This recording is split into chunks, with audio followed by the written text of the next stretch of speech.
Hello everybody, thanks for joining me for another one-man review. Today I'll be taking a look at two works from the artist Shawn Kuruneru. I've taken a look at the most of Shawn's work in a previous video, but I wasn't able to get a hold of Burn Man at a time, and now that it's been recollected all in one book, I was able to get it, and also Shawn's newest work, Poor Moon. I was able to grab both at the same time, so I was very excited about that, and I wanted to go ahead and share them. Burn Man being an earlier work, I think is definitely weaker than the more recent work, which is fine. That's to be expected, but it's still a really well drawn, beautiful looking book. I will say that it's a bit strange. I don't quite get what the story was about, unlike with most of Shawn's other work. I feel like it's very well written. This one has this character.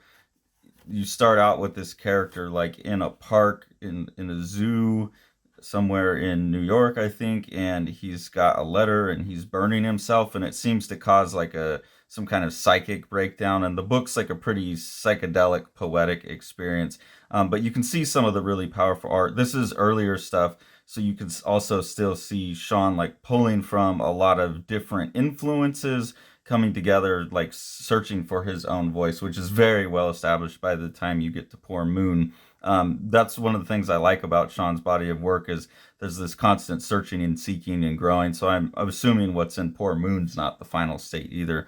But in this, there's a lot of Magnolia influence, and I see some influence from like Brian Bendis's work where he was drawing himself using photo reference and stuff. Like a panel like this feels more Bendis, and then you get some of the more Magnolia-looking works in here as well. But there's also just between that mix, there's his own kind of compositional sense coming through in a lot of these panels as well. So the two main characters are Mizu and Moyasu, I think is how you pronounce the two names. Moyasu is the guy who has burned himself.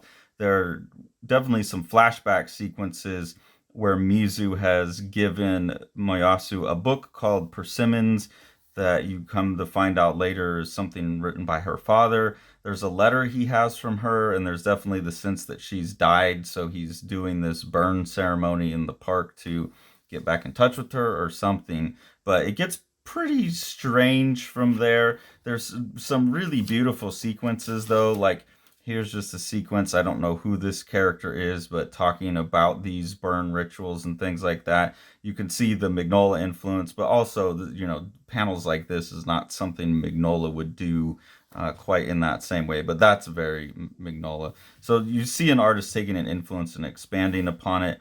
Here's another memory with Mizu and Moyasu where she's telling him about the Germs burn linked to the punk band The Germs. This is a really cool panel here. This feels much more like Frank Miller from Ronin type of application of ink, but the energy of the punk show really comes through with that panel. I really, really like that. Also having like some sprayed and splattered inks, things like that you would never get in Magnolia. So like I said, there's a lot of different things coming together in this book visually, which is really cool. There's also a band of like drug-addled punk zombie vampire creatures that he gets in a fight with, and his dead but returned lover helps him fight. I'm not sure. It may all be a dream as well. There's also some kind of link to a samurai committing suicide throughout this. And again, these really amazing compositions. Yeah, maybe a Frank Miller kind of influence on some of these where they're much simpler, static, iconic compositions, things like that.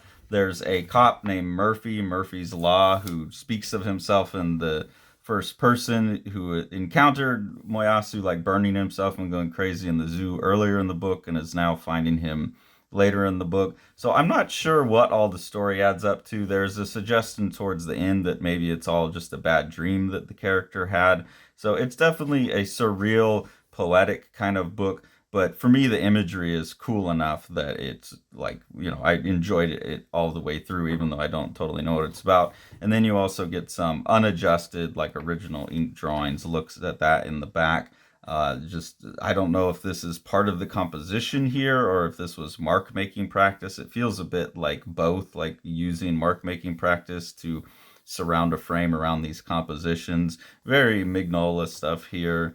more Frank Miller-y here. So really, really cool art, and it's nice to go back and pick up something. This was 2018, it looks like, for the original 2 volumes that have now been recollected in 2023. So a book that I was missing from my Shawn Kuruneru collection, and very happy to fill in.